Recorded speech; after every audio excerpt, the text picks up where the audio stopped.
Assalamualaikum warahmatullahi wabarakatuh. Perkenalkan, nama saya Cisyana Nafila Atsnawi, Stambuk 083 2020 0033 kelas C1 Program Studi Agribisnis Fakultas Pertanian. Di sini saya akan membuat video tugas kedua ekonomi kelembagaan, yaitu mengembangkan teori nilai dan pelopornya. Teori nilai dalam ilmu ekonomi merupakan teori yang mencoba menjelaskan asal nilai suatu barang dan jasa, mengapa sesuatu berharga dan dapat diperdagangkan pada harga tertentu, serta bagaimana manusia bisa memperoleh keuntungan. Pada dasarnya, perkembangan teori ini terbagi ke dalam dua periode, yaitu periode klasik atau teori nilai objektif dan periode neoklasik atau teori nilai subjektif. Teori nilai objektif. Masa klasiklah yang pertama kali mempelajari soal nilai, terutama nilai tukar. Teori nilai objektif menyelidiki nilai suatu barang dengan barang itu sendiri sebagai objek penelitian. Dalam hal menilai, produsen mempunyai peranan penting, karena produsenlah yang menghasilkan barang serta mengetahui seluk-beluk proses produksi barang itu sampai dapat dijual di pasar. Sebagai dasar dalam penyelidikan teori nilai objektif adalah 1. Barang yang akan diselidiki, 2. Penilaian dari pihak produsen, 3. Apakah barang itu memiliki guna pakai dan guna tukar. Beberapa pelopor teori nilai objektif yaitu Adam Smith dengan teori nilai biaya produksi, David Ricardo teori nilai biaya produksi tenaga kerja, Karl Marx teori nilai tenaga rata-rata masyarakat, dan teori nilai lebih, Carey teori nilai biaya reproduksi, dan David Hume dan John Locke teori nilai pasar. Ajaran nilai biaya produksi. Pelopor teori yaitu Adam Smith. Untuk membuat suatu benda telah dipergunakan modal dan tenaga. Orang harus memberikan pengorbanan berupa modal dan tenaga. Pengorbanan berupa modal dan tenaga inilah yang menjadi nilai dari benda tersebut. Nilai suatu benda menurut teori ini adalah sama dengan nilai yang dipergunakan berupa modal dan tenaga atau biaya produksi. Teori Adam Smith ini dikenal dengan nama teori nilai biaya produksi atau cost value theory. Ajaran nilai biaya produksi tenaga kerja. Pelopor teori yaitu David Ricardo. Nilai barang ditentukan oleh jumlah tenaga kerja yang diperlukan untuk menghasilkan barang itu. Tenaga kerja yang dimaksud oleh Ricardo adalah meliputi tenaga kerja manusia dan perkakas dan mesin-mesin. Karena perkakas dan mesin-mesin kalau dianalisis ternyata tidak lain adalah hasil dari tenaga kerja. Ricardo membedakan barang menjadi dua golongan, barang yang tidak mungkin diganti atau diperbanyak seperti lukisan.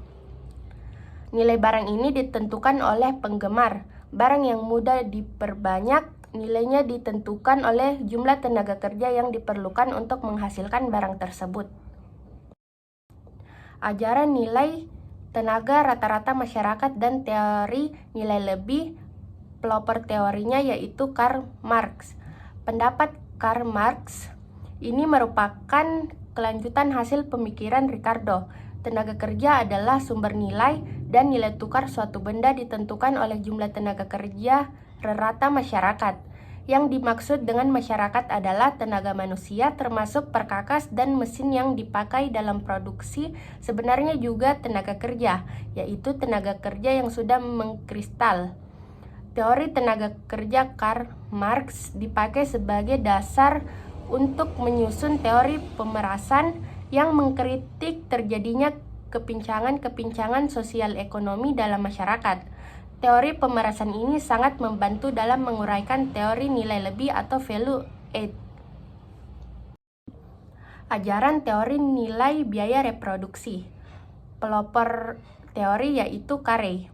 Menurut Carey, nilai barang harus didasarkan atas biaya reproduksi, yaitu biaya untuk memproduksi kembali suatu barang. Ajaran teori nilai pasar, yaitu pelopor teori David Hume dan John Locke. Ajaran nilai David Hume dan John Locke ini juga disebut market value theory. Menurut teori ini, nilai suatu barang tergantung pada permintaan dan penawaran barang di pasar. Jika penawaran lebih besar daripada permintaan, maka nilai barang akan turun. Sebaliknya, jika permintaan lebih besar daripada penawaran, maka nilai penawaran akan naik. Ajaran teori nilai batas, yaitu pelopor teori Karl Menger, Stanley Jevons, Leon Walras. Teori Menger, Jevons, dan Walras tidak saling berhubungan dalam membuat teori guna batas. Teori ini kemudian dikembangkan oleh von Bohm-Bawerk, von Weiser, dan Joseph Schumpeter.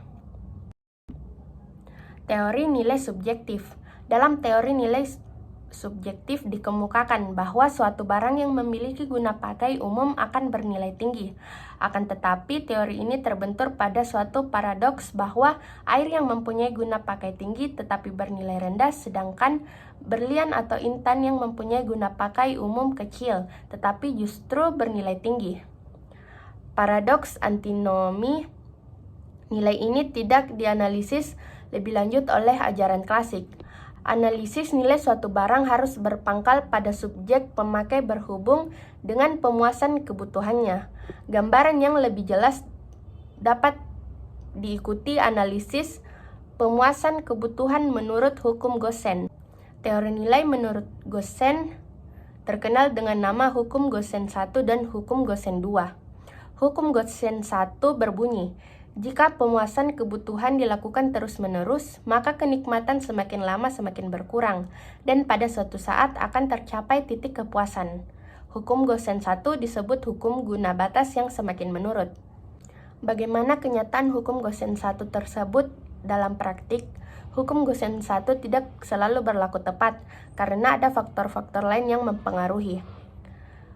Orang tidak selalu memuaskan satu macam kebutuhan hingga mencapai kepuasan maksimal. Pada saat memuaskan telah mencapai titik kepuasan tertentu, akan menyusul kebutuhan lain yang harus dipuaskan pula.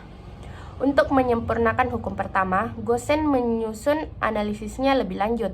Hasilnya adalah hukum Gosen 2, yang berbunyi, manusia berusaha memuaskan kebutuhannya yang beraneka ragam hingga mencapai tingkat intensitas yang sama atau harmonis.